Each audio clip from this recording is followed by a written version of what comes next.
But of course, Proto-Sanskrit is not used anymore. Well, maybe somebody could figure out how to speak it and use it, and they could make me wrong. And there's stuff written on stones from all over the world, and I think that might be Proto-Sanskrit. There might be other languages too, and they can't read them. So for me to say that Sanskrit is the oldest language in the world, it doesn't really mean it's all that old compared to other languages. I mean, we can prove that Sanskrit goes back maybe 10,000 years because the Saraswati River dried up, and the scriptures describe the Saraswati River flowing.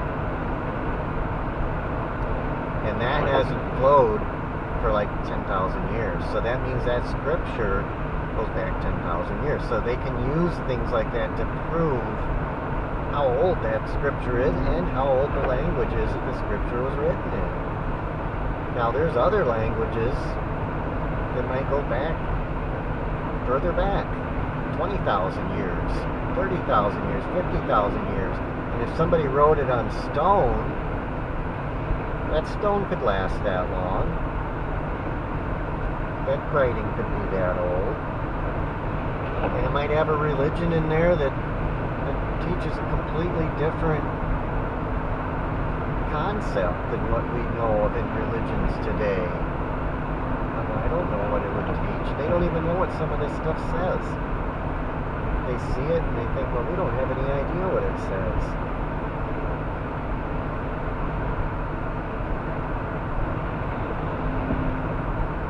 We should be getting to Amicon Falls soon.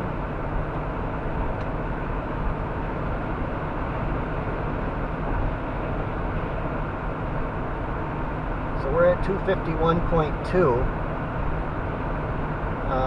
Usually when I get to Superior, I'm around 250. So when we get to the Superior, I'll know about how far I went out of my way by going on 54.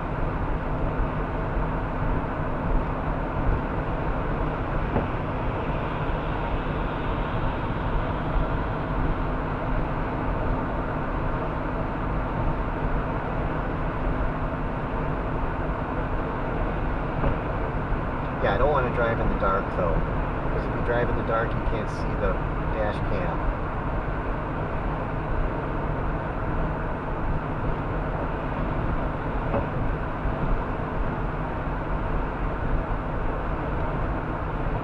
But I think the three oldest languages in the world are Sanskrit,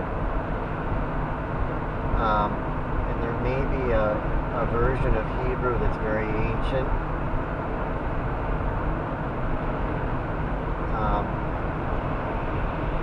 But there's also Chaldean and Iranian. There's a language in Iran, Persian, that might be quite old. And of course, Egyptian. A lot of the Bible is word for word from Egyptian scriptures. And it's not, I don't think people talk about it much, but there's nothing wrong with that. If they had the truth back then, and somebody read it later and they incorporated it into their Bible or books, you know, sure. If it's good enough then, it's good enough now. And some of it is word for word the same out of our Bible, the Christian Bible, is word for word the same as some of the stuff from the Egyptian writings. And I mean, it is what it is. And there's other things that are in our religion that come from other religions too. Like, for example, the concept of the virgin birth and the child, like for Christmas. I mean, there's a story very similar to that in Hinduism. The story of Lord Krishna, or Prabhupada, or I don't know if Lord is really a good word to use for that. That's the best translation we can come up with in English, but Krishna was born to Yashoda in a very similar way that Yeshua was born to Mary. And the thing is, the Hindu story is older. Now, it could be that this has happened more than once. And I guess keep an open mind and realize that God might operate, if it works the first time, God might operate the same way over and over again. And I think what it is I think there was a royal priesthood of women. And I think women aren't given enough history. And I think this goes way back. And I think Mary was part of this. And these women knew how to bring these souls into the earth, because your average person can't do this. They belonged to a royal priesthood, and they knew what they were doing. It wasn't any accident. It wasn't something that just happened upon them. This was organized. And this follows a succession of female priests that bring these men or people that are going to come in and make changes in the world. And they do it without man. They do it without having sex. And people think, oh, that's just a story. You can't have sex without a man. Well, they just may well know how to do it. There might be a learning, like a school or a way of doing it, and you have to achieve a certain, it's organized. In other words, Mary wasn't just some passive person that Archangel came along and said, you're going to have a baby. This was something that was organized. And the one who had Mary was part of this, and it follows back, goes way back. Here's 2. So it's something to think about as a Christian.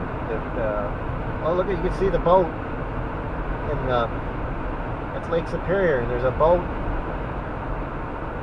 Apparently the air is pretty clear. That's pretty cool. You can see the big boat. I hope that can be seen on the dash cam. This is a pretty good dash cam. You should be able to see it. I mean, it's starting to go out of the field of view now.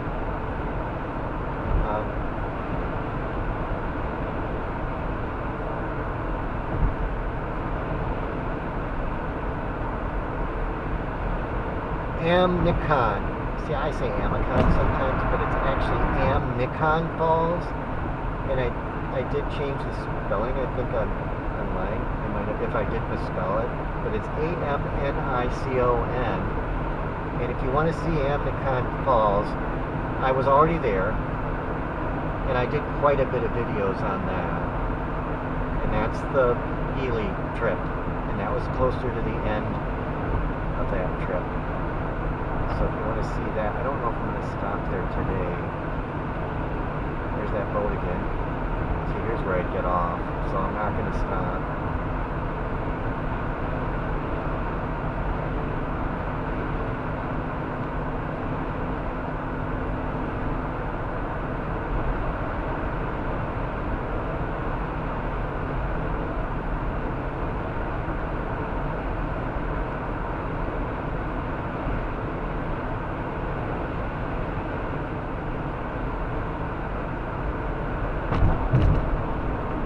I'm at 258.2 miles, and it's 4:45, so it's too soon to quit.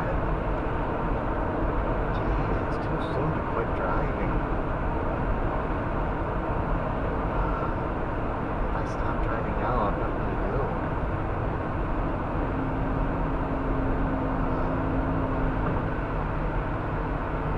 Jeez. Maybe I'll have to go to second option for spending the night. There's 3 options. There's one at Silver Bay, and then the end of the line